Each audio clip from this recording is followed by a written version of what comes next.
can save 10% on select machines using media code 4eyes10. Link to the full details in the description.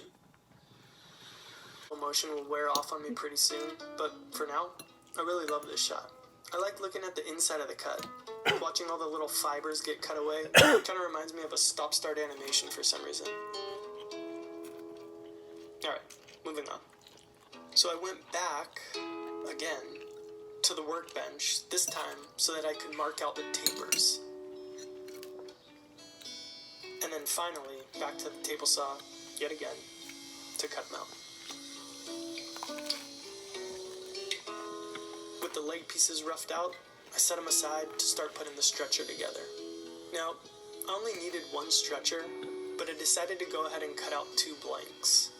I knew I was kind of going to be testing things out as I went along, so I figured at worst, I could have a second piece to use as a backup, and at best, I could have a second piece to use as a guinea pig. After the pieces were cut out, I took them over to the joiner and planer to get them to the exact dimension that I wanted. I'm pretty sure that this piece had been joined and planed before, but it was easy enough to do it again and get it all nice and clean. Plus, the thickness needed to be something different than it was to begin with.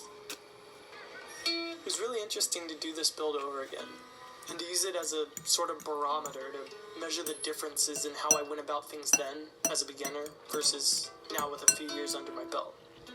I think the main difference between how I did it that time and how I'm doing it this time is that I thought through the whole build much more this time, and I had a much better idea of the order that I should go about doing things in. Whereas when I was first starting, I would try to finish each piece under the assumption that everything would just come out in the end. Now, I try to take one piece as far as I can, and then move on to something else, saving those small refining cuts for later. That way, if there's errors along the way, there's still plenty of opportunity for me to rectify them. I hope that makes sense, so I'll try to illustrate the point better in a bit. Just give me a minute. Okay.